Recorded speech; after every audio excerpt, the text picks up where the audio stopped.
has been out for quite a good amount of time at this point, and I believe that I can now fully form my thoughts on her, which I'm going to be discussing in today's video. First, I'm talking about her performance in Tower, then her performance within Whimpering Wastes, and then finally I'll talk about the points I made in my pros and cons video to see if I was right about her or not, starting with Tower. Tower is actually the game mode where I feel that while it is Iuno's best game mode, it's the one I feel like she has the least impact in, which we're gonna discuss a bit more when we get to the Whimpering Wastes section. Obviously, Iuno is meant to be good with Augusta, that much is obvious. We kinda knew that from the Blessing of the One Light effect alone.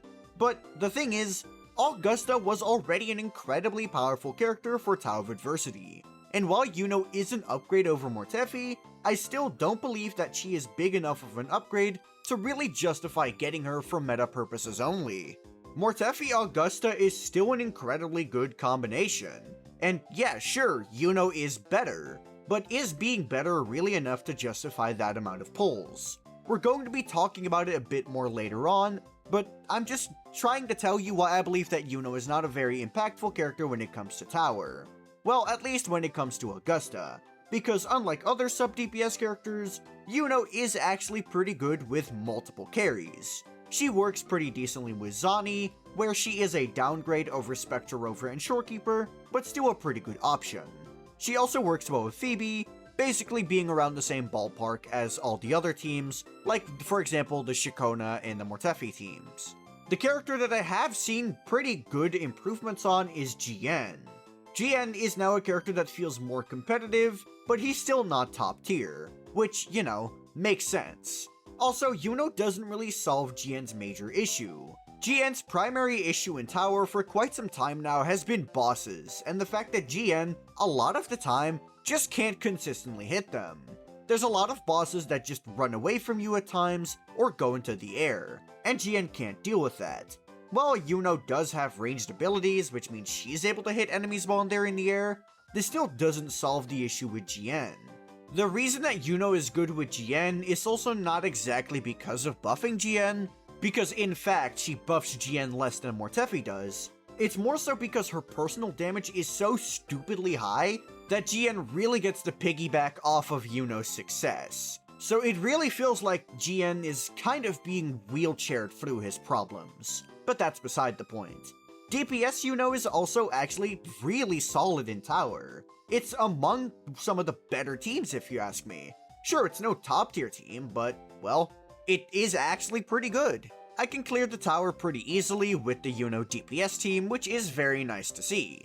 A lot of Sub DPSs suffer from the issue that they feel way too tied to their DPS unit's relevancy in order to actually be relevant themselves. But I see Iuno being able to avoid this fate, which is very nice for her.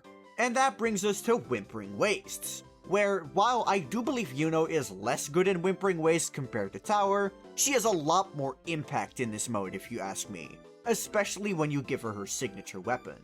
The thing that makes Iuno stand out in Whimpering Wastes is that, unlike Mortefi, Iuno is able to wipe out waves of enemies during her field time. This is actually incredibly important. One of the biggest deals for Whimpering Wastes is having consistent damage output. The more time you're wasting on a support whose damage on the field isn't that high, the less waves you get to wipe. And ultimately in Whimpering Wastes, the number one priority is wiping as many waves as possible.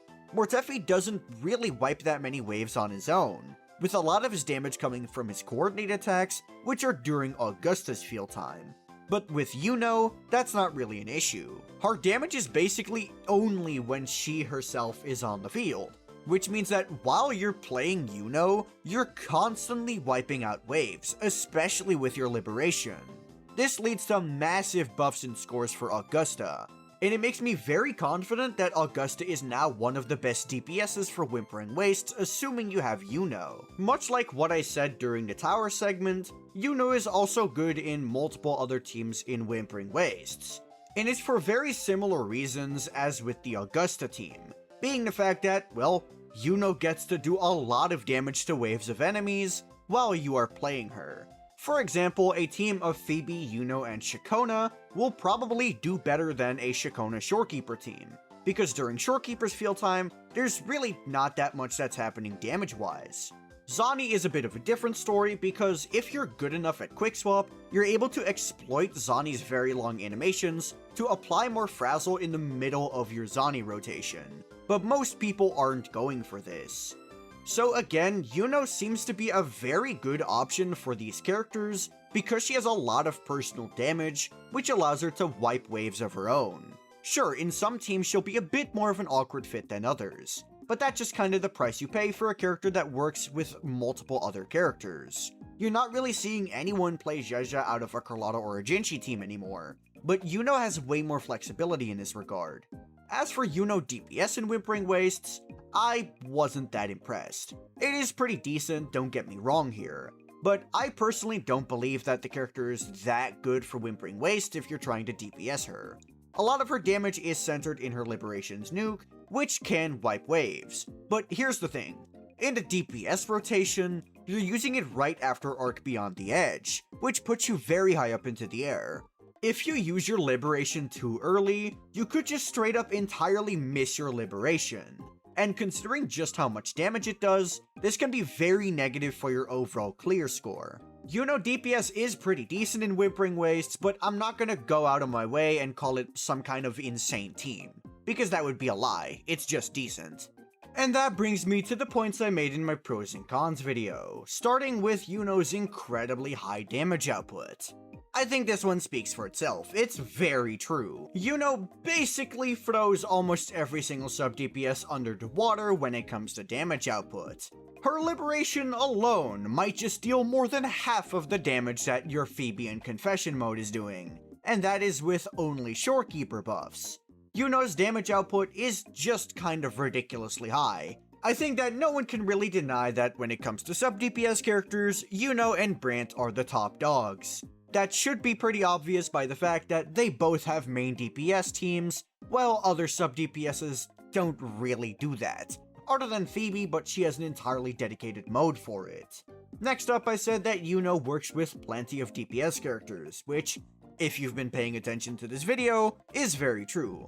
Augusta, GN, Phoebe, and Zani are all DPSs that she works with, which is more than most sub DPSs can say, especially since with most of these sub DPSs, some of the synergies start to get a little bit iffy, where only one part of the kit really synergizes with the DPS, while the rest just kind of exists. So yeah, I think it's pretty easy to say that Iuno has a pretty varied team selection.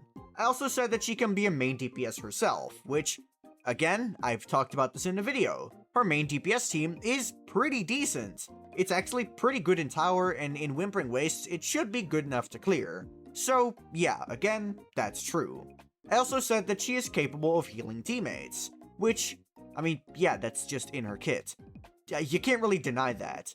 I didn't really notice the healing myself, but that's because I personally don't get hit much. I'm very sure that someone who is less good at dodging and gets hit more appreciates this healing quite a lot. But then in the negatives, I said that for one of the negatives that while Iuno is better than Mortefi in most of Mortefi's teams, is it really worth the cost? And this one is really case by case dependent. There's not really any one answer that is correct for everyone. Iuno can be worth it if you have multiple heavy attack based characters, where one of them gets Mortefi and the other one gets Iuno. Iuno can also be a main DPS, which Mortefi can't do. So I think it's unfair to say that you shouldn't pull for Iuno just because Mortefi is goated, but it also wouldn't be fair to say that Iuno is worth pulling even though Mortefi exists. It's very case by case dependent. And then I also said that Iuno had a pretty long rotation, which, while it is true, I didn't really notice much of it. Iuno's rotation is definitely longer than characters like Mortefi, and feels more in the ballpark of characters like Brant when it comes to how long her rotation takes, sometimes a bit shorter than him. But I feel that her very large personal damage really makes up for this. Just like with Brant, they are both on the longer side when it comes to their rotation time, but they make up for it with very large damage output. But that's just my opinion on Iuno. Let me know what you think in the comments down below. And while you're down there, be sure to like the video and subscribe to the channel. If you have any questions, be sure to check out my Discord server, which is linked in the description. I'm pretty active in there, so there's a pretty good chance I'll respond. Additionally, if you just want to see more of me, you can check out my second channel. I kinda just make videos about whatever I feel like, whenever I feel like, so don't expect a consistent upload schedule, but it is there if you want to see it. But that'll be all from me. Peace.